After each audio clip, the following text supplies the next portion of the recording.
Bueno, buenas tardes a todos. Como todos, absolutamente los que estáis aquí conocéis a la invitada de hoy, a Julieta Valero. Todos sabéis que ha publicado El altar de los días parados, Los heridos graves, autoría. En Vaso roto ha publicado Que concierne los 3 primeros años mitad. Es también la autora de la novela Niños aparte. Ha sido profesora de taller, ha sido editora.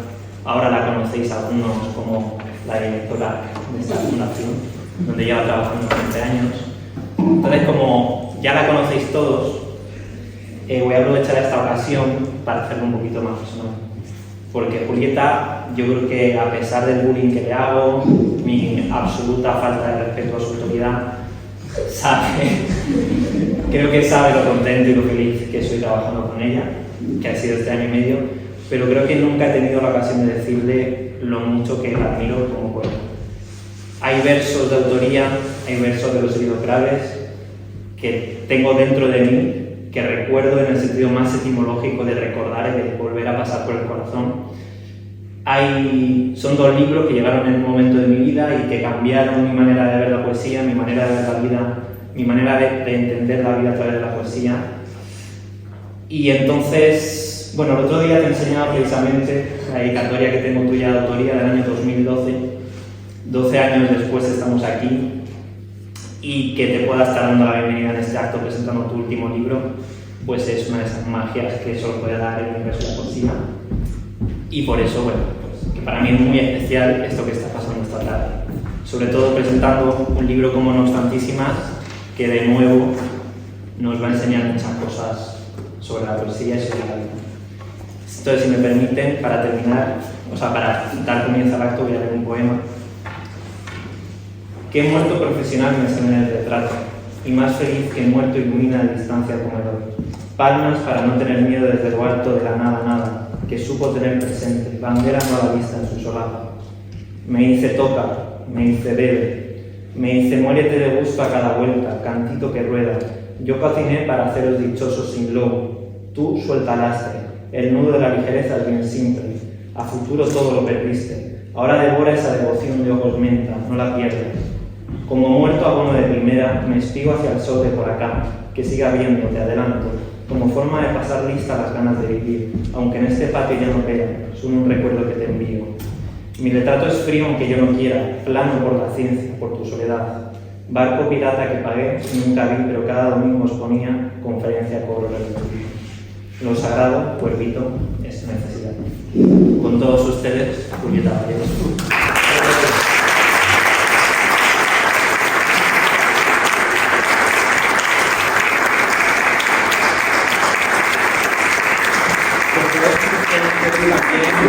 Nuestra queridísima Ramón, que gracias a Dios también la tenemos últimamente mucho por aquí, y que seguro que va a ayudar a que esto sea ya la hostia. Gracias, Pablo. Bueno, después de esto, ¿para qué decir más? Ya podemos suficiente. Bueno, buenas tardes. La verdad que para mí es especialmente emocionante estar aquí y un honor que Julieta me haya pedido que la acompañe precisamente en este libro, ¿no? Yo me preguntaba, me llevaba preguntando muchos años, ¿cuándo iba a salir Julieta Valero del armario lingüístico con sus títulos? ¿No? Porque quienes la conocemos y quienes conocemos su poesía sabemos del valérico, ¿no? Esa manera que tiene tan peculiar de manejar el lenguaje. Y curiosamente sus títulos, que no son nada tópicos, nunca estaban en valérico. Y por fin llegó este No obstantísimas, que tanto ha extrañado, pero que a cualquier conocedor y sobre todo a cualquier degustador de la poesía de Julieta, pues nos llena de alegría porque significa algo. Significa que ese lenguaje tan suyo, tan propio, y no olvidemos que la poesía lo que trata es de sacar al lenguaje de la domesticación, del automatismo, y eso Julieta Valero lo hace como nadie. Ya no requiere, digamos, una apariencia de normalizarse. Ninguno de esos títulos son muy habituales, pero creo que este es el título más suyo de todos y yo se lo celebro muchísimo. Y vamos un poco a hablar de este tema primero de No obstantísimas y luego del valérico. Voy a nombrar algunas de las palabras en valérico que podéis encontrar en el libro. Parquear, madremente, cuerpésima, tendonea, cualquieramente, chernobilescas, y así, bueno, pues podría continuar muchísimo más.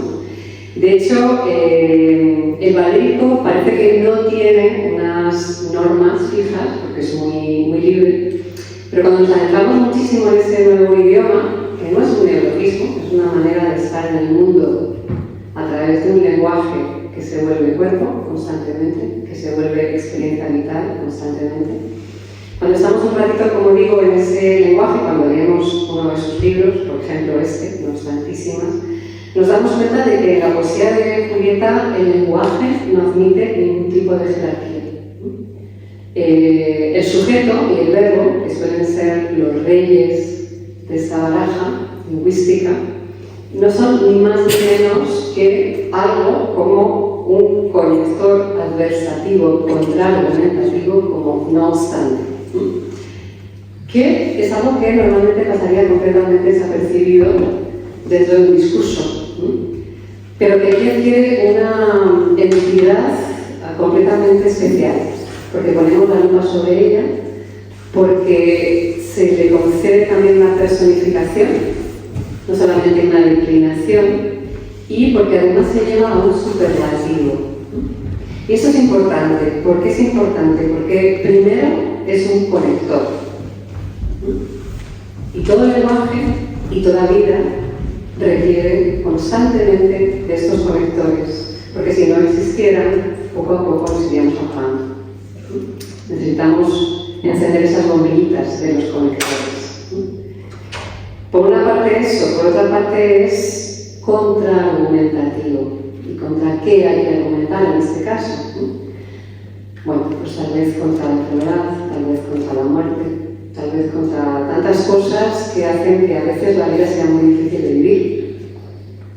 Pero por suerte, en la gran galería lingüística que tenemos a nuestra disposición, existen también esas posibilidades. Existe la posibilidad de coger un pequeñito timón, como es este no obstante, y torcer el rumbo de un barco que parece que se va a chocar contra el estribor, y seguir navegando y seguir disfrutando del sol.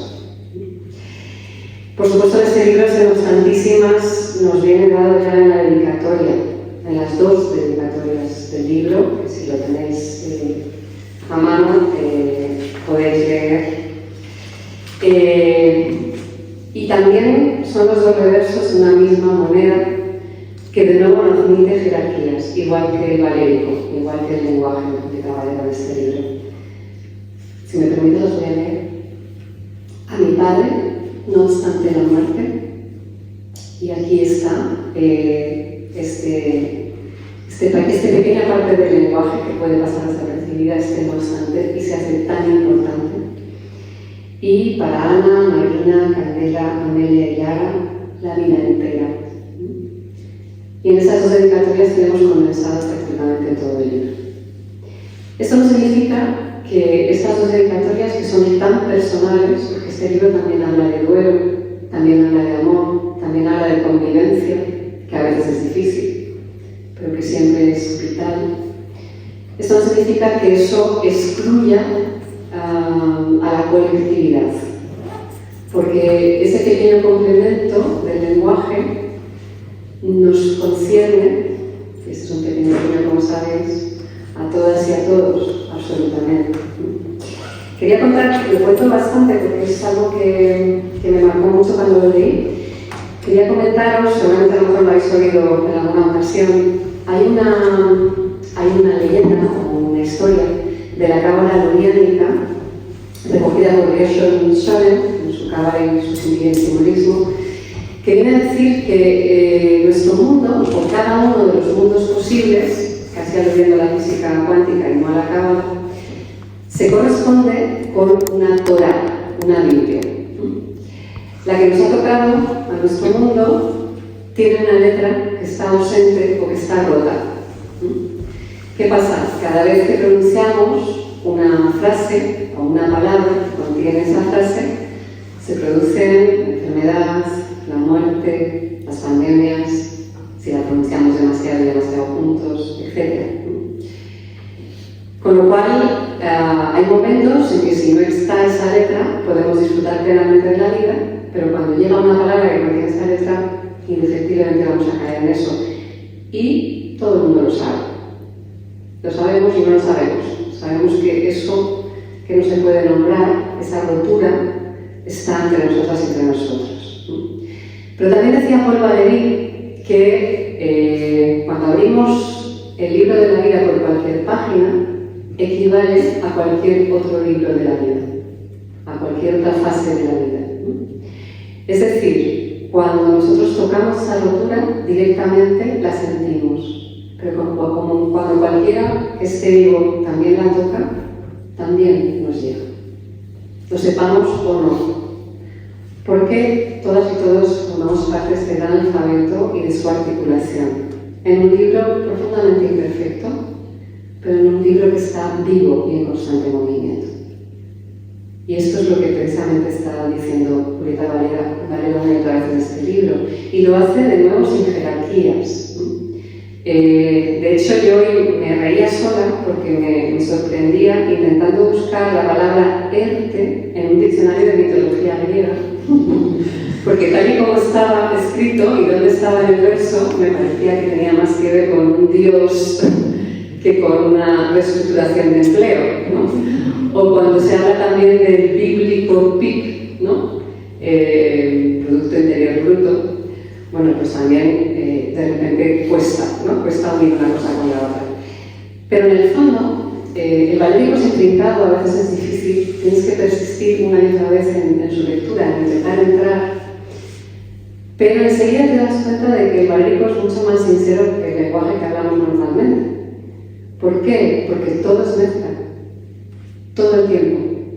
Incluso cuando sucede algo muy dramático y se están hablando aquí de dos cosas muy terribles, una conectada con la otra, la pandemia que todo el mundo vivió y esto que le ocurrió a más gente, pero no por ello podemos restarle el impacto singular a cada una de las personas de no poder velar a tus muertos, de no poder acompañar a tus moribundos, ¿no? A la gente que está sufriendo, ¿no? Le pasó a mucha gente, le pasó a Julieta Varela, y es muy valiente, además que lo cuenta en el libro. Yo creo que el libro va mucho más allá de un libro de pandemia, ¿no? Por supuesto, pero claro que también está ahí.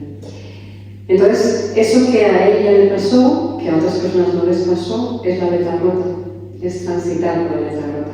Pero a la vez, en esa palabra, en esa frase que se escribió en esa época, había otras palabras que no tenían esa letra. Había palabras de mar, había palabras de sol, había palabras de niñas, había palabras de risas, había palabras de erotismo, había palabras de amor, ¿no? Y en el fondo, en la vida, por mucho que nos narremos de una manera en que ciertos acontecimientos tienen más peso que otros, en la vida tampoco hay jerarquías, como en el valérico. Y eso lo cuenta admirablemente Julieta en este maravilloso libro, que enseguida empezaréis a deletrear de otra manera.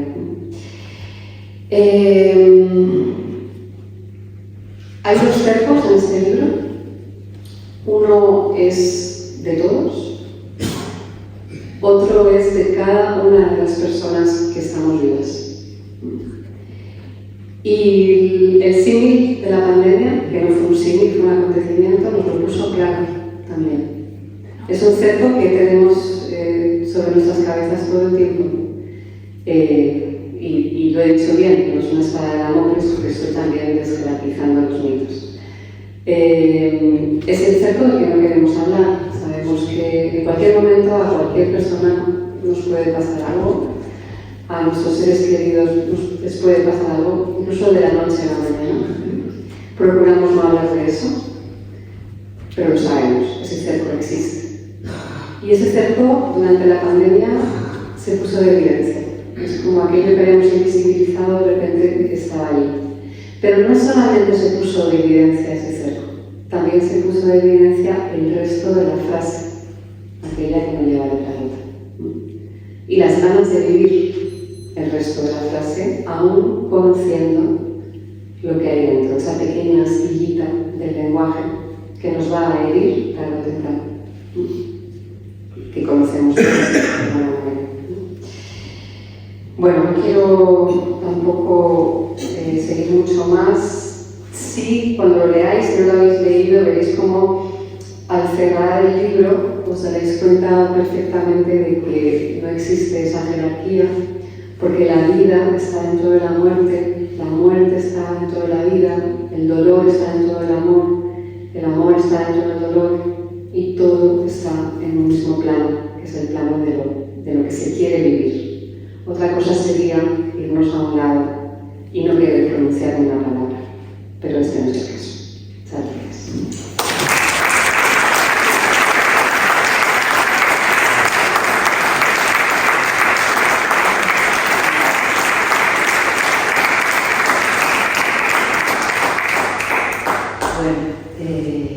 Capítulo de agradecimientos de corazón, por supuesto, muchísimas gracias a todos por estar aquí. Alguna reincidente que veo, mi agradecimiento devoto. Y voy a empezar por Esther, que bueno, tienes a quienes conocéis a Esther, que muchos aquí la conocéis, tiene esta sabiduría auditiva, ¿no? Que es capaz de ver en un texto, en un gesto, en un acontecimiento, sentido y conexión. Es un tipo de sabiduría que yo me voy aquí sin conocer, pero que tengo el privilegio de tener cerca. Gracias a ella, y que lo que has dicho y lo que has pensado ahí es generosísimo. Y me lo voy a creer, porque me creo todo lo que viene de ti, pero te lo agradezco de corazón. Muchas gracias. Gracias a Pablo, que además de lo que ha dicho, que ha sido precioso y sentidísimo, Violín, como le llama Rosana, se ha puesto una pajarita fantástica de Spiderman para el evento, y es un placer compartir la vida con vosotros, con Rosana, con Maika, con Pablo. Este sitio es si a vosotros os parece un regalo venir aquí, que muchos lo decís, ¿no? Donde se comparte lo no jerárquico, pues imaginaros para mí lo que es ser la responsable de esto, pero al mismo tiempo absolutamente una más, y yo no contenta cada mañana. Y eso es un privilegio que poquísimas personas yo creo que tienen, por desgracia, y que muchísimas más podrían tener, porque es un tema de ejercicio de voluntad y de acuerdo por ser felices en el trabajo, que es el acuerdo que tenemos aquí, y hacerlo bien, pero ser felices. Gracias, amigas y amigos, poetas, gente tan querida, por acompañarme esta tarde. Y gracias a Vaso Roto, que es el cuarto libro que acoge y que edita con amor, con respeto, con muchísima profesionalidad, por haber sacado el libro. Sí, No obstantísimas, de título extraño. Los otros de Valérico, que es una cosa que me dicen los amigos, que sale en el relajo, en la confianza, en la intimidad, que es mi manera de hablar y de sentir.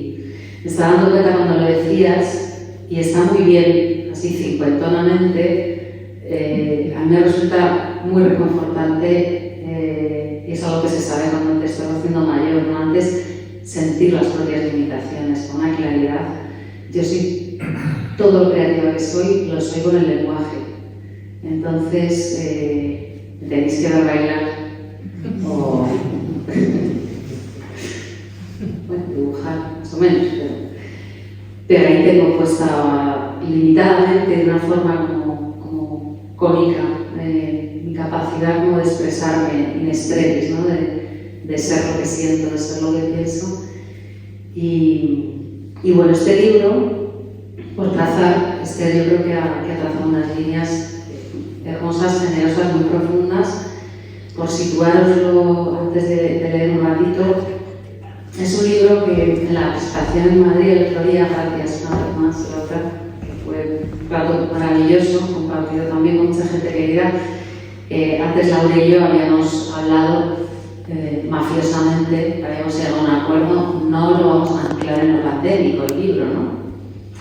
Pero la verdad irrumpe. Quiero decir, es un libro que hace pie a la pandemia, que tiene un elemento periodístico nunca en mi caso, porque no tengo capacidad de pero que está estructurado de un modo prácticamente cronológico y que responde a lo que le sucede a un ser orgánicamente en cuerpo, alma y vicisitud cotidiana y espiritual cuando pasa lo que nos pasa a todos, ¿no? Es una cosa tan bestial, tan revulsiva. En mi caso es verdad que un elemento, el otro día lo decía, que no, en algún libro anterior iba yo un poco encogida con eso, porque es un poco la bestia negra de mi generación, la delincuencia, lo personal, pero yo creo que hago, o sea, quiero decir, esta es la poesía que a mí me sale, esto es lo que soy, y tiene un elemento, yo diría, más biológico que biográfico. Creo que para bien y para mal soy una poeta un poco camioneramente orgánica, es algo, todo, ¿no? Es poco riguroso esto. Ahí está el Valerio, camioneramente orgánica. Bueno, entonces cuando eres camioneramente orgánica, pues, y atraviesas como cualquiera de nosotros la pandemia, en mi caso falleció mi padre, lo vais a ver en algunos poemas, pero el título, como bien ha comentado Esther, y tienes toda la razón, o sea, el libro realmente podéis no leerlo, son las dos dedicatorias. Es una entrega absoluta, entrega, estupidez, una experiencia inevitablemente total de la muerte, porque se murió mi padre el 20 de marzo, 23 de marzo. Es también, como nos pasó yo creo que a todos, que no hay un clarificador del sentido de la vida y de las ganas de vivir más grande que la inminencia de la muerte, que la presencia de la muerte. Es decir, no hablo del terraceo, que también, pero hablo de una reconexión pospandémica, yo creo que cada uno de un modo diferente, pero modificable en todos los casos. No creo que nadie haya pasado por los últimos años colectivos sin sufrir un revulsivo de la manera que sea, ¿no? Y en ese sentido hay una interchange en el libro, creo que es, vamos, los he contado, los poemas de afirmación de la vida, las partes, es decir, veréis al principio que se parte de la pandemia, que se llama Cerco, que lo ha mandado Esther, pero después es una progresiva experiencia y digestión del miedo, de la evidencia de la muerte, pero también y en mi caso, además rodeada como estoy, porque es lo que me toca en este momento de la vida, de criaturas creciendo, pues de la irreverente fuerza de la vida, ¿no? De una manera atronadora, hermosísima y agotadora. Y ahí luego también está lo político, y bueno, sí que creo, esto que has hecho alusión y cuando piensas cosas de lo que has hecho, miras atrás, sí que creo yo, si leo mis libros siempre, no sé si lo he tratado de hacer conscientemente, claro que sí, pero que sean espacios donde coexisten elementos de reflexión, de experiencia, muy mixtos, lo que llamamos siempre, así en lo cercano, lo sublime y lo bajo, ¿no? O sea, reflejar, porque para mí es un poco la conciencia, por lo menos la que yo tengo, bascula entre estos opuestos perceptivos, ¿no? Donde está lo cotidiano, está la reflexión espiritual, pero también está ahí la percepción de dimensiones más allá del inmediato, pero está el centrifugador de la lavadora, no sé qué político que me desespera cuando lo escucho. Bueno, yo creo que no voy a contar más así de entrada y voy a ir leyendo un poco a la limón, a sentimiento, así como 20 minutitos. Bueno, pues sí empiezo porque me parece eso, que es como el suelo a partir del cual de alguna manera hay un movimiento atlético de salida, ¿no? Pero estos 4 breves primeros poemas de la primera parte del libro, que se llama El cerco. Hay un cerco real, la pandemia. Hay una casa, en la casa 4 niñas y un cristal que divide la planta baja. A un lado alguien escribe, es acuario todo lo demás. palúdico rizoma, edad sin edad. 2. Acopio de comida y de hijas, penduleo de gallinas, del presidencial televisor a la mesa, a la demanda, por la calle erupción de mascarillas y el miedo que circula por como de las arizónicas, y así manda. 3. Hay un cerco real. Hay casas infinitas, todas como estómagos que enjuagan sudor y mugre de los detenidos cuerpos. Luego enjuagan la frente, el estupor, el hambre. Nos ponemos en cuclillas, como las niñas, a reordenar el adentro del afuera. Y 4. El precio de esta quietud, su ganancia. El otro detenido, su belleza bajo el granizo, en la terraza trapos y los cambios de la luz. Nada de eso se veía. La moneda verdes como flores de marzo.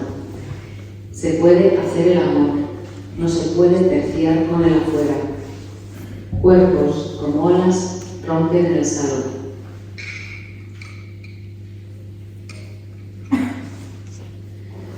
Ahora todo puede suceder a cada instante. Se escucha esa voz, pero se está fetal, enroscado de nido, de calor, de pautados refrescos.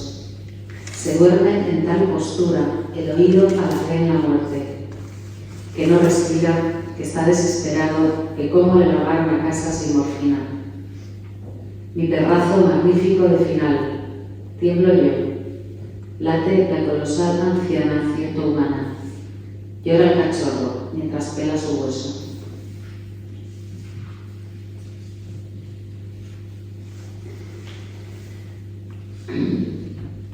La razón pone huevos, es literal como la lejía que ordenan las autoridades.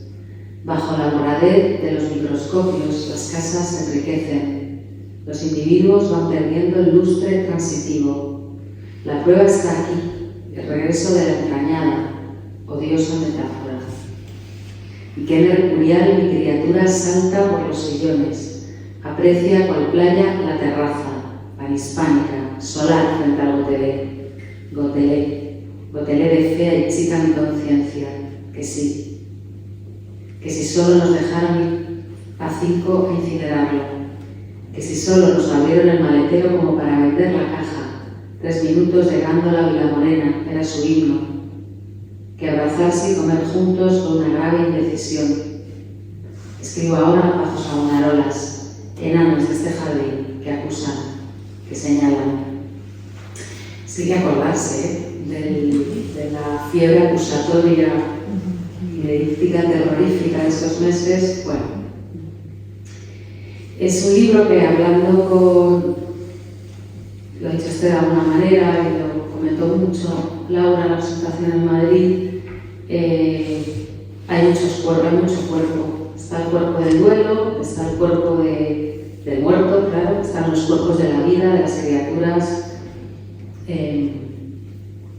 Tranquilos, que vamos a salir de esta zona. Entonces es un libro un poco Caravaggio, ¿no? Empieza así con mucha sombra y luego prometo todo. Uno más. Era mi padre, corpóreo, decidido a soñar dormido, despierto, muerto. Sin duda lo dijo él, lo dice este papel que regala a la niña de frente, cuerpésima, con un dinosaurio salvado de su soledad. Las personas mayores, ¿a qué hora volverán? Pronto, queremos, aplaudimos las ganas. Y entramos, amados cuerpos de mi vida, y habrá los restos. Miro como fraude mis manos, idénticas a las suyas. Bueno, la segunda parte se llama Promisión. Promisión tras la mazmorra que vivimos, comienza con este poema. Una mujer por delante camina, tendonea nuestra necesidad entre los pinos, hacia arriba, centellas en los gemelos. Hemos elegido una senda cualquieramente sola, promisión tras la mazmorra, en lo alto. Ahora, gira sobre su eje, me sonríe, hay perspectiva. Yo me distingo de los finales, los aguardo todos. Esta es la forma de mi esperanza.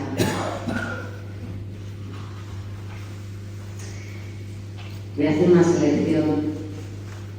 Pantone hacia la luz. Me pone nerviosísima la cosa, la verdad. Bueno, un poema de deseo.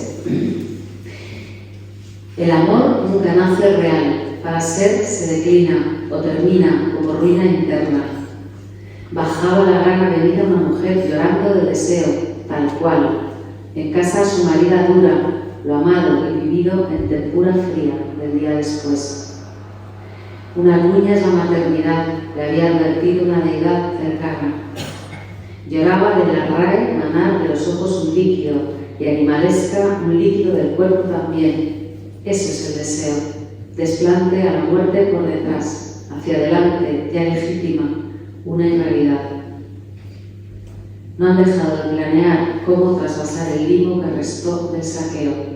No han dejado de amarse, pues, flor en el cubo, bocas que lo hacen pradera.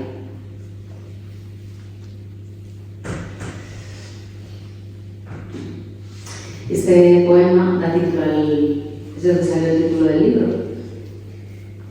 Comenté el otro día los títulos, yo creo que en general, aquí todos escribís, los títulos no los eliges tú, que eligen, es decir, estás ahí esperando, moviendo el rabo a ver si aparece y aparece. Verano dicho, no obstantísimas de cualquier deterioro, el cuerpo de estas niñas bajo el agua, aspersión de la risa, banda sonora la chicharra y los turnos por la hamaca cosa extensa, el principio del libre mercado. Largos los ojos del caballo recibiendo todos los grados y todas las horas del día. Estas niñas no son pasivos sujetos, sino la vida a salvo del verbo, orgiásticas de voluntad cumplida en el mero respirar. El texto, este texto, una secreción de quien contempla, hígado para la temporalidad. Pero míralas ahora saltando, no hay marketing, sino vaca que pasta y opone contra el ozono, muy sentida su vida.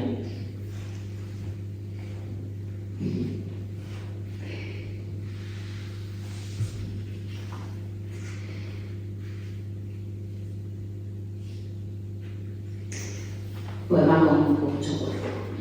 El límite, el cuerpo, claramente. El otro cuerpo, violáceo, cercándonos. El cuerpo de los otros, violentamente. El del hijo, breve de espaldas, que sujeta la puerta de la Pandora nuestra, todo lo que no fuimos. Aquí un límite maestro. La paciencia ante los locos desatados de pies y lengua estos días. Límite fungible, pero con rabia de Pasteur, de morder la tierra que patean médicos públicos, muertos por enumerar. La razón, desdentada, viejina, aún existe, pero tarados corazones y una luz que se crece vital, y viene psicotriste, sucio espejo.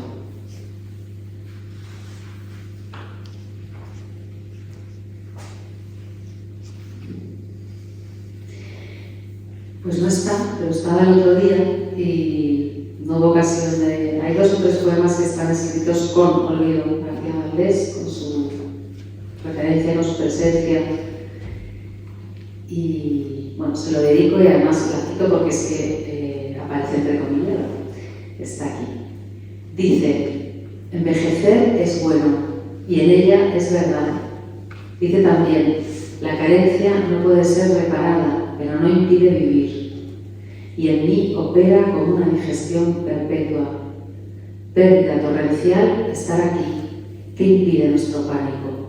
El presente como cerco o las buenas maneras del vecino que a la vez protagoniza psicopático el noticiero buenos días, barrocas las formas de nunca ser quien somos.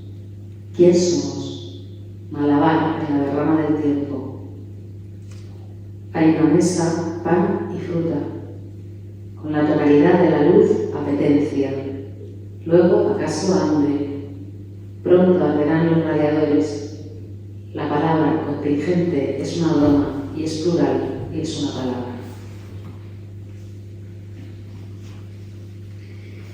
La tercera parte se llama Liebre por un día y es una intensificación de esa reconexión con la vida. Primer poema se llama Liebre por un día.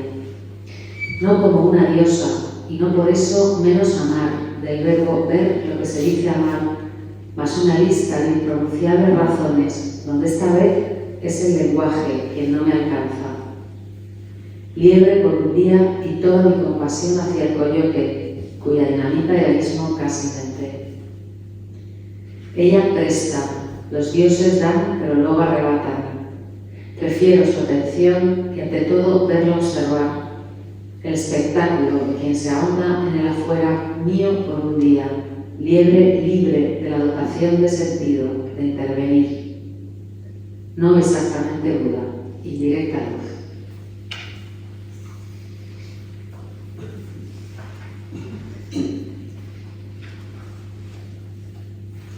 Bueno, y este es un poema, madre mía, que soy un coladero para mis propias cuestiones externas, ¿no? Bueno, es un poema dedicado al bujero. Bujero, lo llamaban hombres recios que no conozco, pero siempre estuvo ahí. Venimos de uno, a otro nos vamos bajo tierra. Bujero del hambre, bujero universal del abandono primero, que operó en la silla de partos. De cualquier infancia, souvenir que toma la forma de un pájaro. Deseo de no ausencia, solomillo, boca que por fin alcanza. Sísifos en serie de éxito el bujero de dinero. Bujero de vida, la vulva prometida, y la que es bujero denso del planeta, la variedad del esteta, la pulpa del poema, que pertenece a un fruto sin rama. Más arriba, una voz que no suena. En última instancia, agujero primero la necesidad, obstrucción hacia la afuera.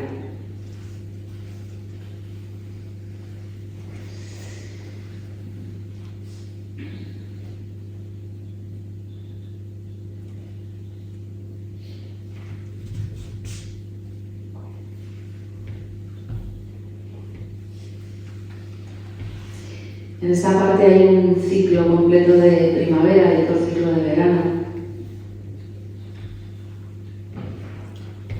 Voy a leer un poema de primavera y primavera. Se llama el ciclo retablo de los meses mansos. ¿Os acordáis, no? La primera primavera y el primer verano. ¿Cómo es que se puede morir tan brotada, pero de puro brote, de pronta primavera? No de psicopena ni moteles en la casa, no de este país de sangre a dos aguas, sino de pura saliva por comunicar, de estruendoso deseo, de tumbadísimo suceso, y con toda esa hierba en su espalda, y con todo este viento entre los alisios, por los lados la conciencia, morir de lo que está cesando, y barrocamente brotar de cuanto empieza. Y un poema con verano.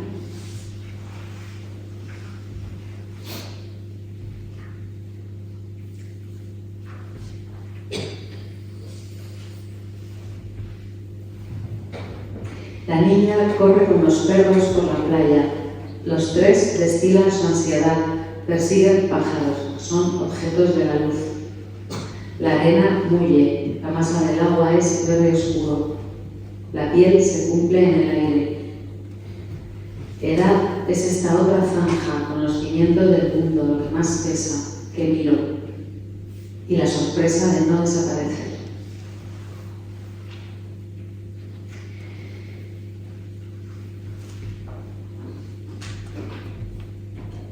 Más amor. A lo que voy, donde vaya, quiero este cuerpo que es su alma. Mastico la doble verdad inexplicable. No sé por qué te amo. Sé por eso que te amo y como no lo sé, puedo decirlo. Este pájaro llega hasta el paraíso. Paraíso que somos ambamente, dices tú. Existe la voluntad, es una idea posterior al suceso de estos cuerpos, tremor del volcán de la palma que hace real la realidad. Eso rastrea en los libros desde niña, espasmódica, el amor. Tu boca no es un destino ni un imán. Firmo ahí la suspensión del miedo. Hago bien la carne. ¿Por qué? Se buscan los dientes, se saca la lengua, puerta sin giro. En nadie se adentra.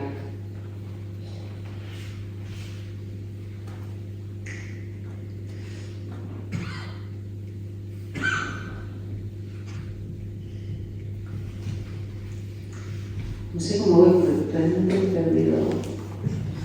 Yo tampoco, ahora pregunto.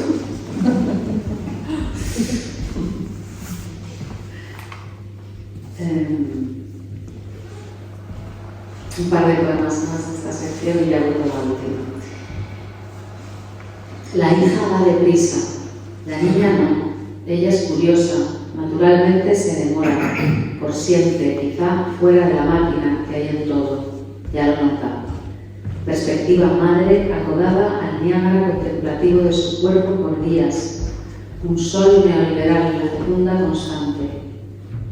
La codicia es en ocasiones bella y es celosía, filtra, mirada de amor, que riega transitiva. Es en efecto un orden, corazón que hacia su delante descarrila.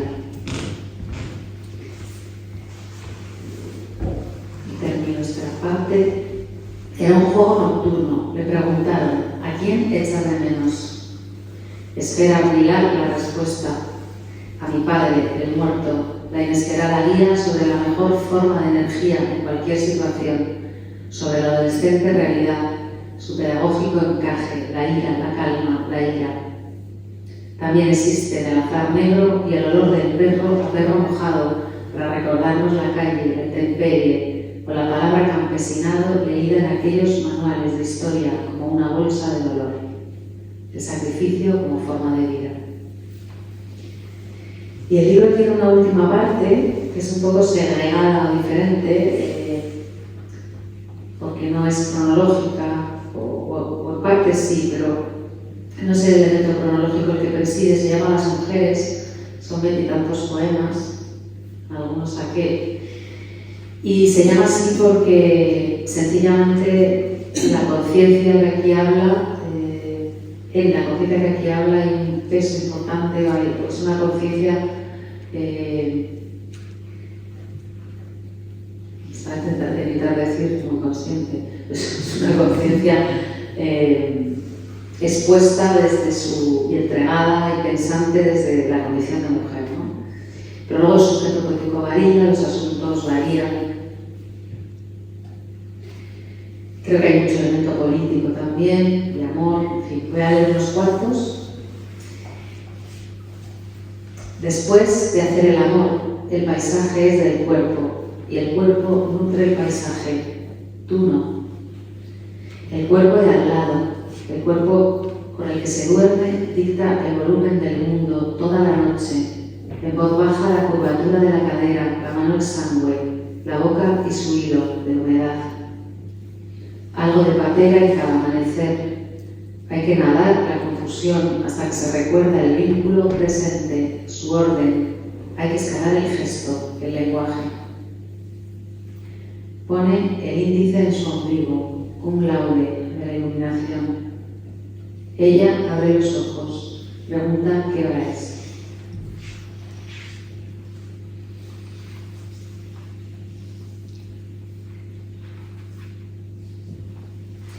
Bueno, este poema lo leí el otro día, pero bueno, creo que es bastante paradigmático de esa cosa de mezcla, ¿no? Que hablábamos entre lo político, lo personal, aquí hay una anécdota absolutamente personal también. Es el número 2. Las mujeres se mueren más, con el útero cerebral, con la cabeza que sembrara un bíblico pib, de no ser por la codicia del aire, por su langosta que se come en sentido primordial, toda forma de vida. Las mujeres pierden todo. La langosta lo come todo, me contaba mi padre destinado al desierto. Las solía segar millones como mantequilla, era la señal. Había que esconderse y después había que salir, comprobar el desastre. Se comían la vida, se comían lo verde ciegamente, se comían hasta la pintura de los jeeps. Las beduinas alzaban de nuevo sus carpas, Beit al-Shah, casa de pelo, olían a cabra, protegían, daban leche. Las mujeres lo habían perdido todo y seguían sin hablar.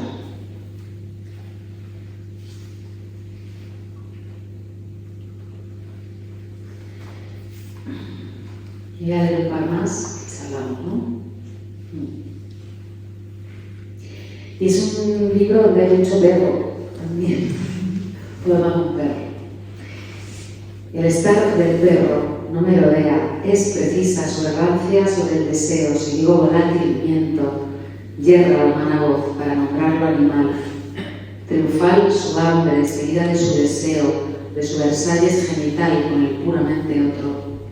Yo te oliera así, yo rechazara la falta del mundo aullando, yo pidiera amor panza arriba, no sería migaja sino honestidad, su visión desde la raíz del movimiento. Superpuesta la pureza del perro sobre mi casa, me sobra lo faldero, el tropiezo, la interrupción de la intimidad. Algún humano precisa de lo quieto, ahí hay consuelo, la flor de cierta identidad, un aceite, un sueño.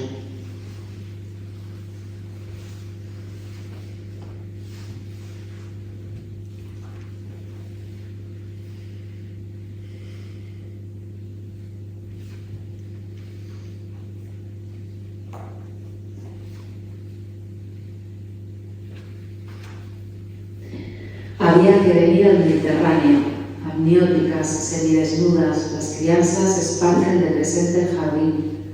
Los adultos vigilan tumbados, se regocijan en los dones del verano. Esto es mi cuerpo, esto una hora de fábrica, tal cual. Quien crece pierde algo propio hacia lo desconocido. La niña es Ítaca por la espalda. Si te fijas, todo vibra en este aire del jardín. El pelo nórdico de esa cría aún tiene su bondad, su extraña concentración de virtudes. Algunas cárceles particulares tan pronto. La más pequeña trae escarabajos. Solo los cojo quietos, nunca mato. Una candidez que avanza a su residencia. Si te fijas, la hospitalidad del padre herido pasa por esta mesa que pongo llena de caprichos. Echo de menos la fe en la vida como cosa que avanza siempre.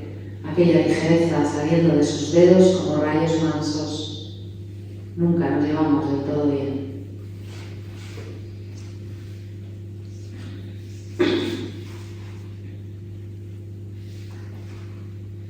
Y voy a terminar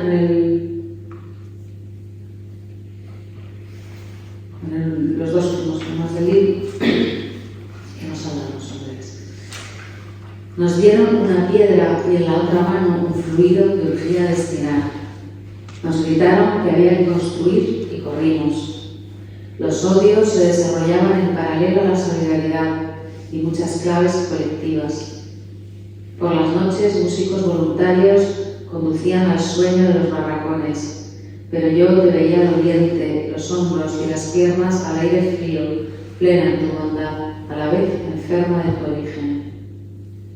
Así pues comprendimos, el ritmo de los capataces internos nunca podría juntarnos, pero tú crees en mí como en la federación previa a mi salto, y yo he de yacer contigo, por fin comer tierra. Y el último, vamos a buscar nuestra forma cada quien para dar con lo innegociable. Parece la energía del mundo, pero somos tú y yo, llamando límite a cuanto nos une. No sabríamos decir si pertenece a la noche o a la necesidad, esta permanencia. Gracias.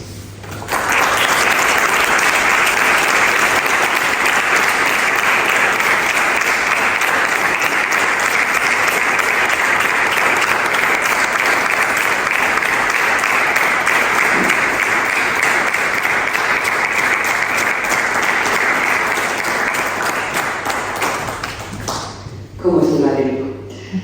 Bueno, para empezar quería hacer una pregunta, ahora que estamos también en un ámbito de taller, ¿no? Un poco también por el taller de este libro, por la escritura. Porque no sé si os pasó durante la pandemia, a mí me pasó que no era capaz de escribir. O sea, no tengo tiempo libre, estoy aquí detenida y no podía escribir, era incapaz, ¿no? Te quería preguntar si algunos de los poemas del libro surgieron en esa época, o sea, realmente cuando tú hablas de que hay alguien escribiendo como en una pecera, en un acuario, realmente eso estaba pasando en ese momento, que imagino que algunos de los poemas sí.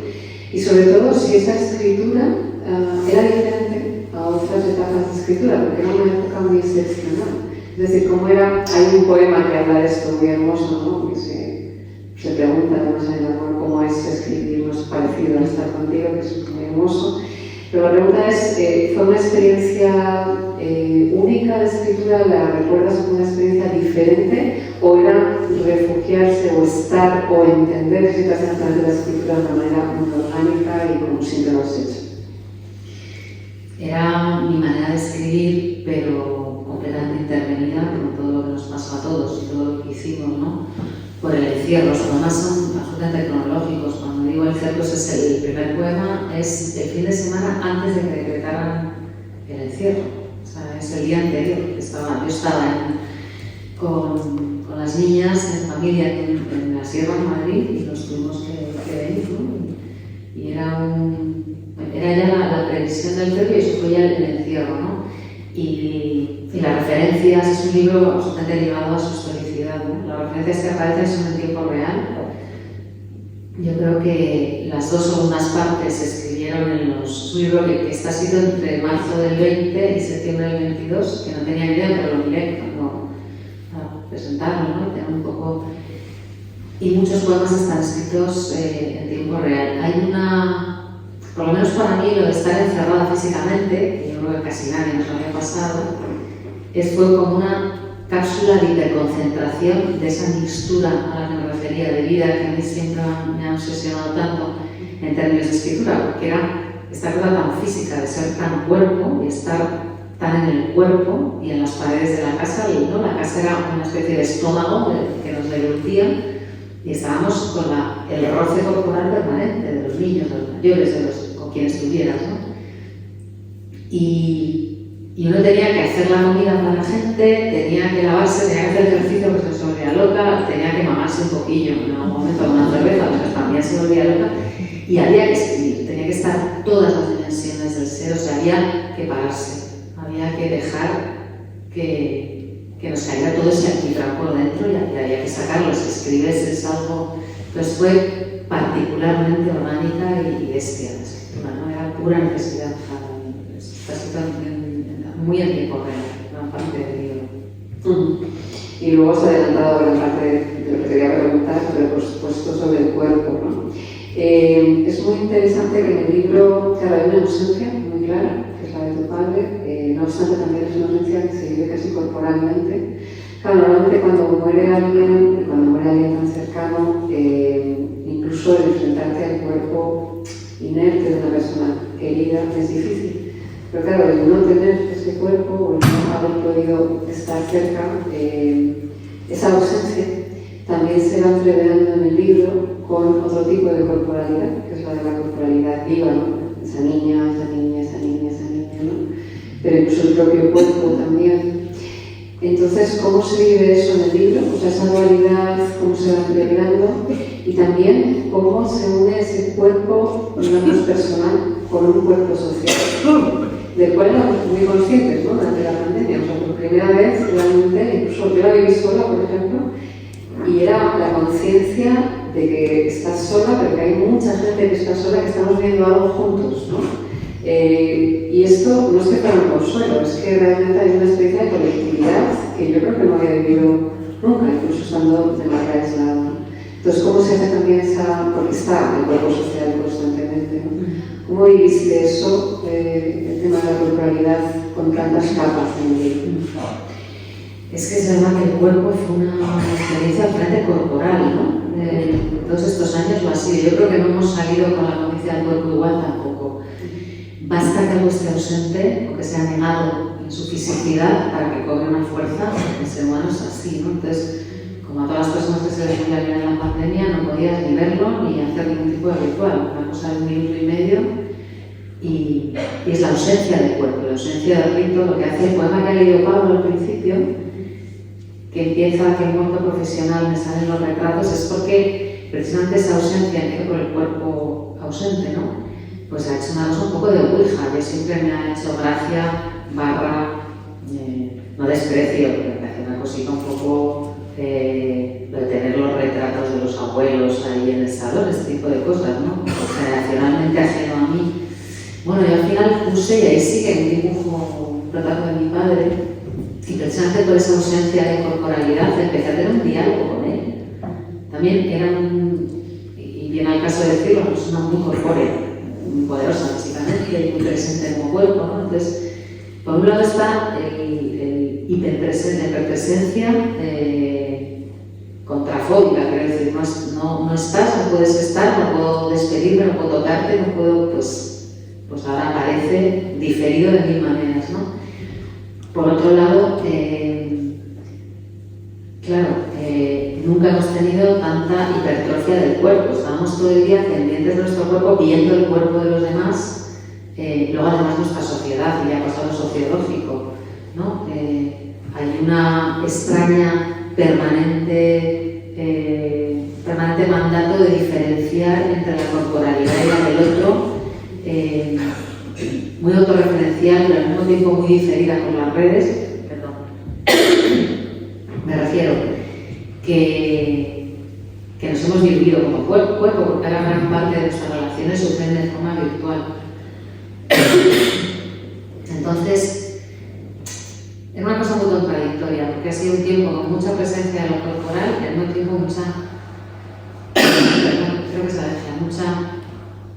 un cuerpo muy diferido también. El cuerpo que se manifiesta. Y luego la corporalidad de lo vivísimo, ¿no? La corporalidad. Estos micros de recién estrenados. No hay cuerpo más rotundo que el cuerpo de la infancia. Los niños son cuerpos, absolutamente, ¿no? Cuerpo demandante, cuerpo disfrutador, cuerpo tierno, cuerpo violento, cuerpo vibrante, o sea, son su cuerpo, ¿no? Y eso también está muy presente en el libro. Y otra corporalidad que tú, de hecho, has adivinado, no hemos hablado antes, no hemos dicho nada de que íbamos a preguntar, es la del perro. Es una figura que aparece constantemente. Yo creo que en la poesía de Julieta no puedes encontrar símbolos, no se puede llevar nada a terreno simbólico, está todo muy vivo. Pero es verdad que el perro se asocia de diferentes maneras con diferentes también personas, situaciones, y atraviesa absolutamente todo el libro. ¿Qué nos puedes decir de este perro que aparece, que también es real, que también es real, pero que a veces se habla del perro en relación con diferentes personas, diferentes situaciones? Este otro ser que es absolutamente su cuerpo es el perro, pero más que el gato. Es decir, el gato como cuerpo se desdibuja, se sustrae, tiene su independencia, pero el perro, y además es un perro rata, faldero, como decía otras partes, no tengo algo afgano, así magnífico, ¿no? Mi Max es una rata, entonces el cuerpo también de la demanda, de la presencia, de la ternura, de la compañía, del hartazgo, aparece. Yo creo que es verdad que en mi poesía no hay símbolos. No sé si se puede hacer símbolos, si puede simbolizar con ella, puede hacerse ese proceso, pero es un poco simbólica. Entonces, yo creo que es un libro, el perro tiene mucho que ver también con la demanda. Yo creo que las mujeres, y es un libro muy atravesado de condición femenina, para mí las mujeres somos para mí, el escudo, el depositario de la demanda, ¿no? De las receptoras de la demanda universal, de cuidado, de responsabilidad emocional en la pareja.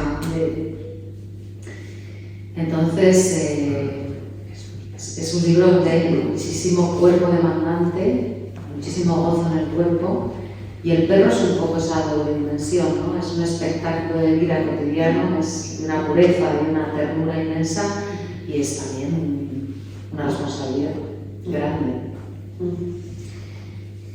También hay una cierta fidelidad a la vida, ¿no? A través del perro. Lo que pasa es que yo soy la que simboliza, entonces esto no va a Simboliza. Yo soy la que siempre simboliza. Bueno, y lo leía también así, porque también a veces el perro se vincula también con el padre ausente. Y hay como determinadas caras en el perro de una especie también de continuidad de la vida, de fidelidad. Y también está en la última parte que hablaremos, pero creo que en el perro también está de manera más que la muerte es omnívora y es un rodillo, pero la vida también. Es la parte buena de la dualidad, ¿no? Entonces hay un garrapatismo vital, un agarrarse a la vida en todas sus manifestaciones y los perros y los niños son ejemplos campantes de poderío físico, una corporalidad que no te invita a vivir, es que te coge de las solapas, ¿no? Desde la demanda, desde el amor, desde la responsabilidad. Lo del agarrapatismo vital, espero que lo hayáis decidido. Bueno, también te quería preguntar por la última parte, que es la parte, la parte dedicada a la mujer, ¿no? Que no es en absoluto programática, por supuesto. O sea, tú ves a lo mejor en el libro, ves los epígrafes y a lo mejor piensas que vas a entrar en una zona en la que, la mención de la mujer tiene que ver con la reivindicación, con algo específico. Realmente en los poemas de la mujer, porque hay muchos hombres, hay muchos niños, también hay muchos... Pero es una subjetividad muy particular la que se está mostrando, porque además es muy fractal, o sea, no es una sola mujer la que está ahí reflejada, y por supuesto, como tampoco hay símbolos, no hay tampoco nunca arquetipos ni estereotipos, o sea, lo que hay es muy matizado. Por supuesto, también la situación vital de vivir entre muchas mujeres, entre niñas y mujeres, pero también esa subjetividad de quien sabe que puede albergar vida, sea madre o no. También como un puente en el libro que saca, igual que las estaciones de la primavera y del verano van sacando de esa situación que vivimos, pero también saca de esta otra situación de duelo que no se puede verbalizar. ¿Cómo saliste de ese puente de mujeres? ¿Saliste igual que habías entrado? ¿Qué significó para ti? Me está dando una imagen del libro muy bonita, como de planta, donde lo troncal sería ese suceso de vida y de muerte, pero luego con ramificaciones que sacan de ahí, ¿no? Sí, y que sacan de una forma con tejido vegetal, ¿sabes? Orgánica. Sí, me lo parece. Y el libro, es verdad que el factor común ahí es la condición de mujer. No diría hablar desde ella ni explorarla, creo que todo ello. Hay mujeres de todas las edades, hay primera persona y hay otras, hay sexo, hay amor, hay distancia.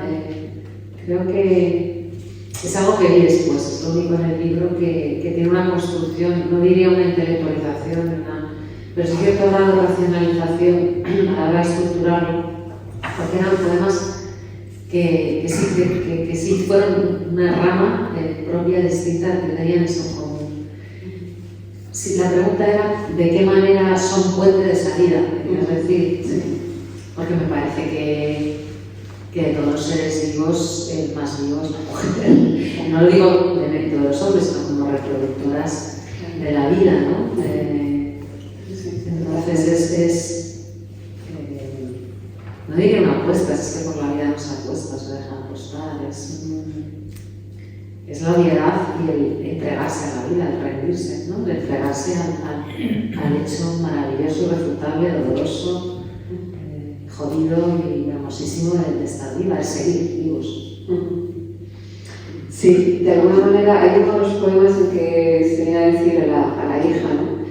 Se cuenta lo que ha pasado, lo que ha ocurrido con mi padre, y se dice que creo que te va a durar la pena hasta verano, más o menos, ¿no? Eso dice la niña. La niña se lo dice a la madre. Sí, no es que no me hayas visto, es que yo juego mucho con la mezcla de voces, que hay una cosa muy generativa, que no lo interprete como quiera. No, que vale, es complicado, yo creo que es la diccionario de mitología, pero es muy interesante porque el libro realmente también va hacia el verano. O sea, es como si ese duelo del que se habla, ese duelo del que se habla, que se dice, es decir, que esa pena se va un poco aligerando conforme se va avanzando en el libro, ¿no? Hay un momento en que se dice el duelo no había suelo, ¿no? Porque es un duelo muy específico, aquel que tampoco tiene delante a la persona, no ha podido estar con la persona, ¿no? Que se va, pero todo el tejido del libro lo que hace también es una especie de acompañamiento y de rito de paso hacia otra cosa, incluso la apertura final también del libro, ¿no? Eso no significa que tengamos un libro polarizado en el que los primeros poemas sean pura tristeza, pura muerte y los últimos sean vida. Todo está, en todo y eso no significa que tampoco esa ausencia desaparezca. Pero ¿crees que este libro también ayudó a salir, no salir, pero a vivir el duelo, a vivirlo desde la vida? Absolutamente. Eso que la escritura es terapéutica, bueno, es terapéutica y es un autoflagelo también profesional, es decir, quienes no tienen la necesidad de meterse en un cuarto a solas, que ya bastante soledad había y tal, pero quienes no tienen este bicho que nos ha picado a la mayoría de los que estamos aquí, no tienen ninguna necesidad, pero si tu forma, tu vía de metabolización de la vida tiene que ver con la palabra, yo no sabía que este libro estaba siendo escrito, yo es un libro escrito de un modo muy particularmente intuitivo y con necesidad. Pero claro, es un libro de duelo y es un libro de si quiero la vida, ¿no? Hay unas nupcias o un requerer, ¿no? O retomar el guante de la vida, absolutamente, claro. Quiero pensar que fundamentalmente el libro habla de eso. Absolutamente. Bien, pues yo creo que podríamos abrir también un poquito el diálogo para ver si alguien también quiere comentar. No hace falta que habléis valérico, pero si alguien quiere hablarlo también está bien, que alguien ha cogido y contestado. Y si no, nos vamos al vino y al... Sí, pero vamos a ver si alguien quiere preguntar algo.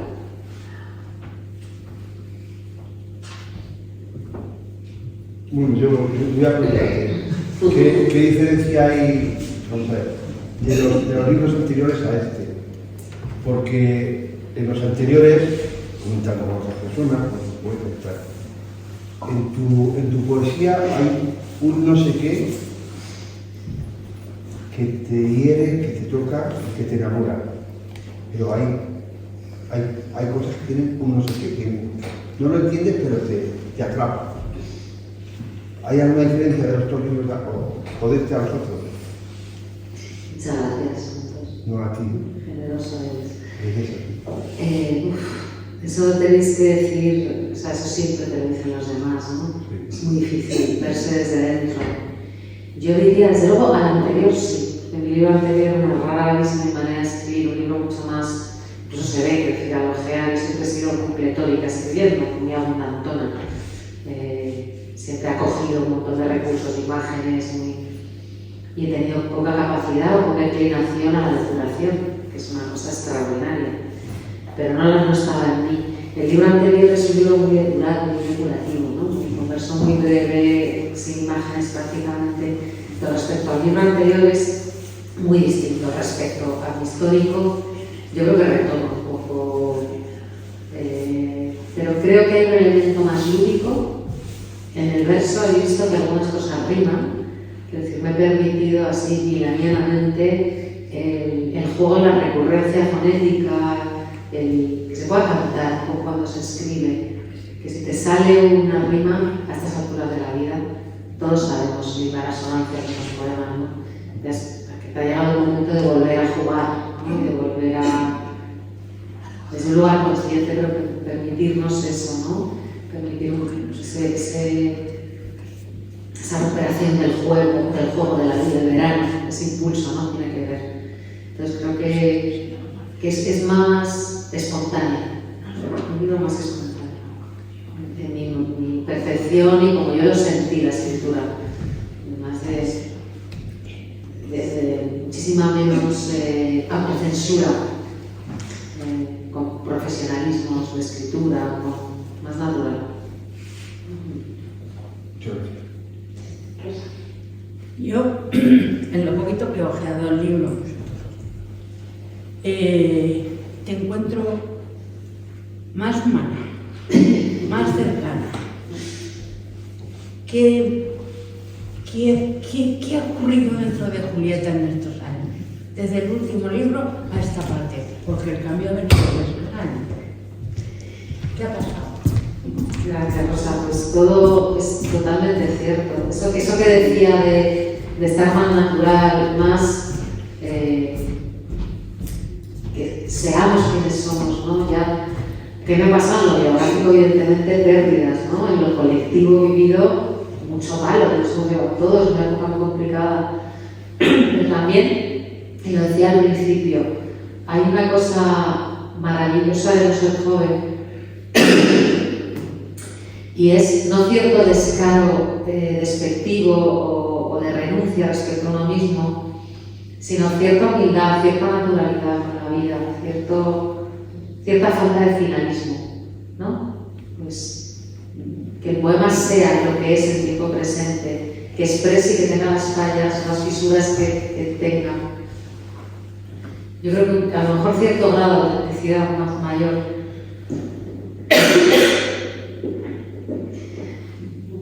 Me ha encantado de más humana. Me llega más, me gusta más. Es tan genial, punto. Sí, que también muestra la vulnerabilidad, ¿no? Claro. Que eso es muy importante. Cuando alguien muestra la vulnerabilidad, siempre estamos más cerca, ¿no? Y además conectamos con la nuestra y nos hermanamos con la nuestra también, ¿no? Creo que en el libro esto está también. Sí, yo no creo que un libro sea mejor porque le pilla a uno en el momento en el que lo escribe más vulnerable y haya más latido, más piel viva, más... Hay libros extraordinarios con una distancia mayor de la realidad, hechos desde un lugar, claro, a lo mejor de despojamiento final, libros imprescindibles. O sea, no creo que ese sea mejor por eso, pero sí es verdad que en mi caso también ha coincidido con un proceso de conexión y de admisión de la propia vulnerabilidad que a mí me hacía falta. Bueno, uno crece con sus recursillos para tirar para adelante y luego se puede volver en contra, pero bueno, esto es algo muy común, creo que nos pasa a todos, ¿no? Entonces, esos ciclos, esos aprendizajes se van reflejando en el lenguaje y en lo que uno hace. Y los demás lo ven, los que te quieren lo ven. La vulnerabilidad es la fuerza y la fuerza es la vulnerabilidad. Me decía yo que era sabio. Bueno, nos vamos al... Espera, antes de que nos vayamos al vino, yo quería contaros una cosa que me ha pasado viniendo hoy. Yo he quedado con Julieta, que me recoge siempre en el Brillante, que es nuestro sitio de encuentro. Entonces iba a la altura del Circo Price, me he encontrado esta paginita unida a un pedazo de CD y resulta que es una página del libro de Miguel Hernández. Y iba yo pensando en ballet, pensando en cuerparse, golpear, cuerpecillo, ¿no? Iba dándole vueltas a cómo hacer la presentación y pensando en eso. Lo primero que leo es esto: cuerpo del amanecer. Cuerpo del amanecer, flor de la carne florida, siento que no quiso ser más allá de flor tu vida. Corazón que del tamaño de un día se abre y se cierra, la flor nunca cumple un año y lo cumple bajo tierra. Así que te lo entrego. Bueno, gracias por su vida.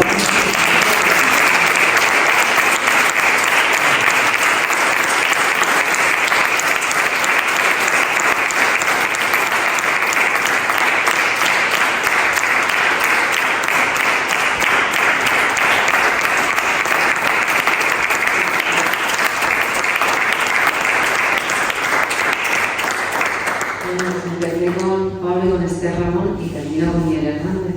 No se puede pedir nada más. Así que... Gracias.